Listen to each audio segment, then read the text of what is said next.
Nous sommes à Sainte-Hélène, dans le Morbihan, et nous avons un projet de construction d'un bâtiment scolaire et périscolaire dans une démarche d'économie circulaire à impact positif. Alors qu'il nous est apparu essentiel d'organiser un voyage aux Pays-Bas, pays d'inspiration où beaucoup de bâtiments sont construits selon cette démarche. Étant projet pilote pour la région Bretagne, il nous a paru normal d'y associer les élus bretons et les architectes de la région Bretagne. Bonjour à tous, écoutez, on est ravis de vous accueillir aujourd'hui. On va vous présenter un petit peu l'activité Desso. Desso appartient au groupe Target. Je vais laisser un petit mot de bienvenue à Roland Younghoff, qui est vice-président de tout ce qui est partie moquettes pour la société. Et puis après, je vais vous raconter un petit peu ce qu'on fait, qui on est, comment on déploie le Cradle to Cradle au quotidien. A very warm welcome to Desso. I'm very pleased to have such a large group of you visiting us, both from the architecture world as well as from the chosen people, to really understand what Cradle to Cradle is all about. Cradle to Cradle for Desso is become part of our DNA. Everybody you will meet today knows about Cradle to Cradle. Everybody understands it and everybody's enthusiastic about it.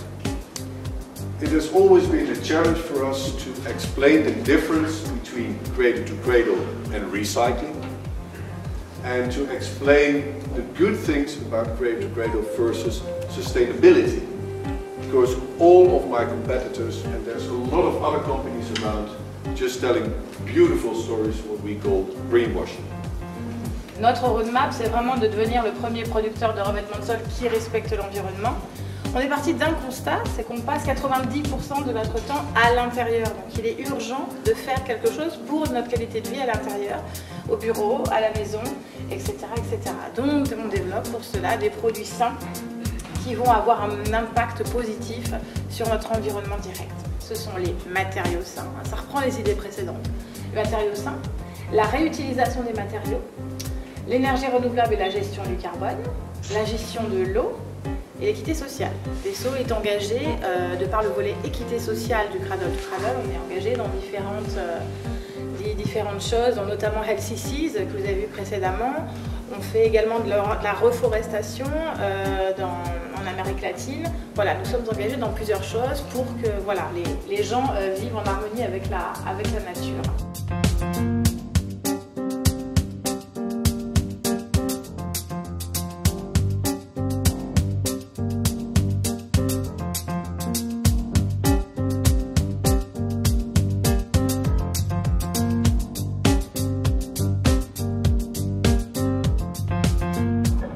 I will tell a little bit more about the process of this building from day one.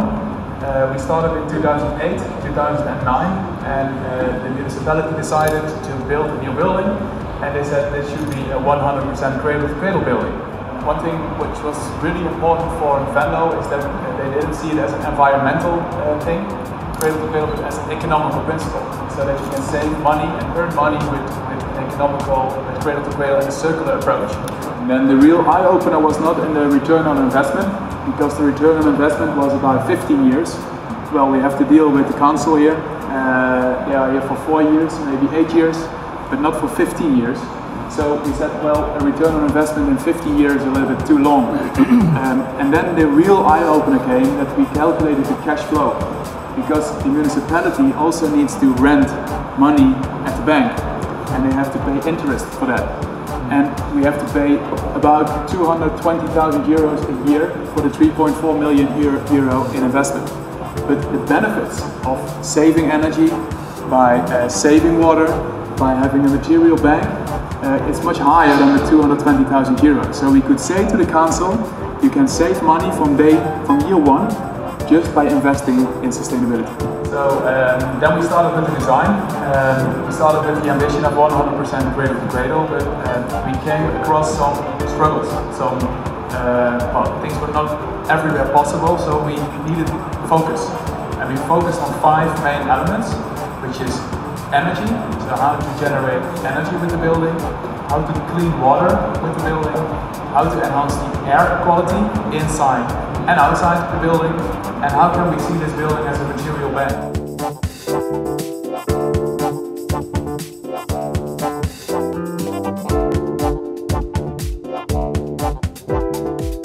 We had a lot of discussions with our suppliers, and you have to imagine, we have to go back to 2009, we only have 5 cradle-to-cradle certified building materials. So we asked all our suppliers, just tell me, do you know what's in your product? Do you know if you want to take back your own stuff? Do you have residual value on your product? So just by having these market consultations, we try to boost innovation and supply as well. So as a result, we have more than 30 cradle-to-cradle certified materials in it. So we have a lot of materials that are certified. On the north facade, so that facade, we have the biological products, so that's our biological facade. On the south facade, we have our technological products, so that's the link to the 2 cycles in the circular economy, the cradle to cradle, bio and technoscale. It's absolutely an economical principle. By doing good, you can save money and earn money on the long term.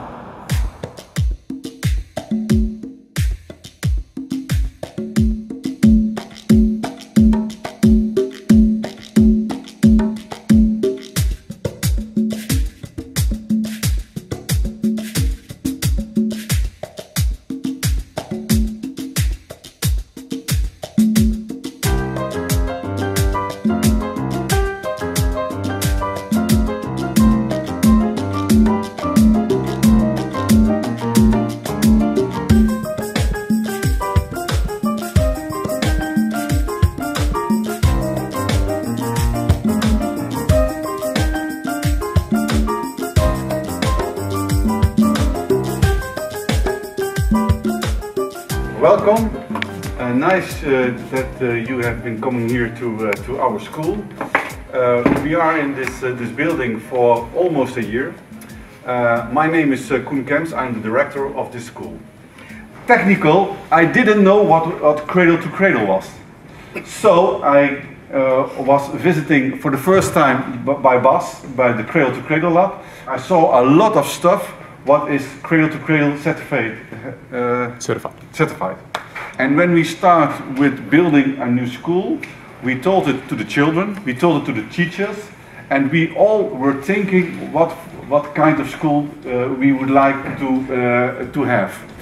Ideas from teachers, from children, from parents, from other directors. We visit a lot of schools in Holland. That was a lot of information to had a talk with the architect and other people who start with the plans of building this school. So when we started the design process, we also started about how can we apply cradle-to-cradle certified products in this school.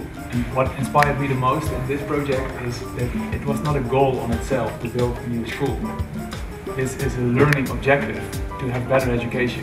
So I think that Koen will tell a bit more about that, but just all these elements in the school, if it's a green wall, if it is carpet, if it's the solar panels, it is used in the lessons. And that will get the awareness of the children on a higher level than it was before. Children in the future, when they are the adults of the future, and their mindset is about cradle to cradle, that they know that, and they know that the best is for living on this planet.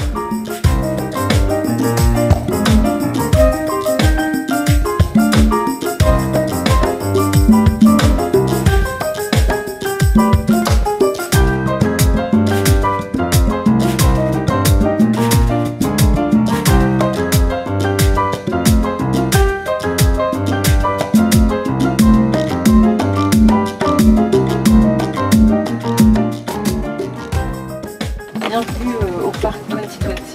On est attendu dans ce bâtiment qui est juste devant vous et qui représente le cycle technique du Cradle to Cradle. Là, tout ce qui est là est démontable, désassemblable en béton, en acier, dans ce petit espace qui s'appelle l'Experience Center Cradle to Cradle.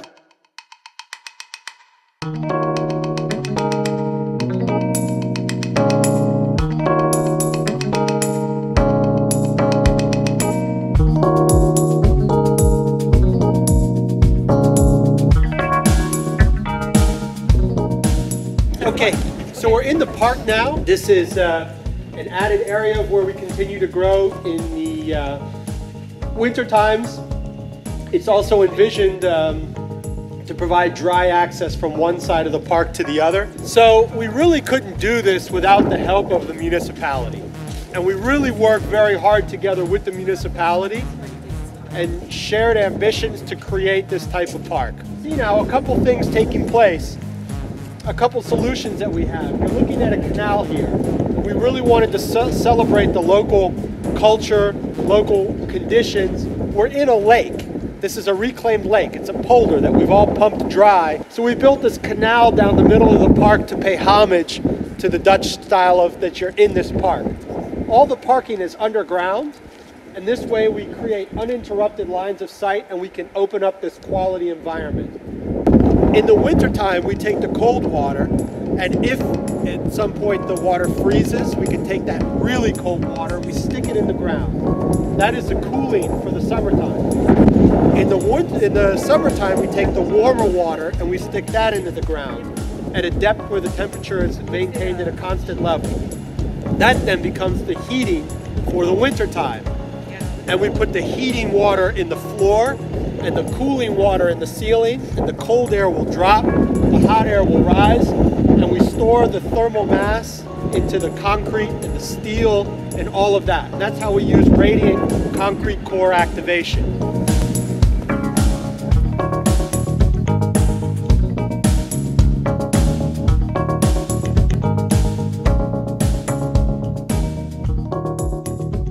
Good afternoon.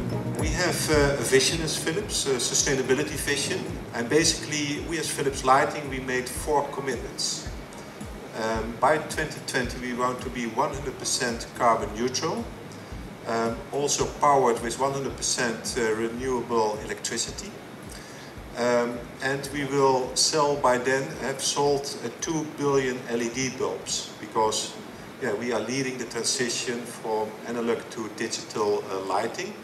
We also want to walk the talk with respect to circular economy, and that means that we will have 0 waste to landfill for our operations by 2020, so there will be no waste anymore. And last but not least, by then 80% of all our sustainable revenues will be what we call sustainable revenues, so it will have clear environmental or social advantages. So what we learned from our customers, and I hope you recognize this, if we look into our customers, then we basically see three main goals of them. Basically everybody wants to grow, but they want to grow in a sustainable way, because everybody knows that if we're ruining our planet, that's not possible. We see that they want to generate energy savings, so that's all about CO2. It's a COP 2020 or COP 2022, where all those rules are regulated. We now have Donald Trump, so we don't know what will happen in the end, but let's say we have an ambition. In Europe we have an ambition still. And we have reputation management, and that's quite nice. If you look into, I know there are a few mayors in the room, so if you look at cities, but also if you look at big companies, they want to lead the way, because if you don't show your people in your city or your employees or your customers or your suppliers that you will lead the way, then how can you ask them to follow you, right? So you see that a lot of big companies want to do this because there's a reputation on the line. Ce qui est très important, c'est au niveau du management, d'avoir une bonne réputation sur le management de l'entreprise, et c'est également très important pour les collectivités locales de montrer qu'ils ont une vision, et ça peut vraiment changer les choses. Sounds good in French.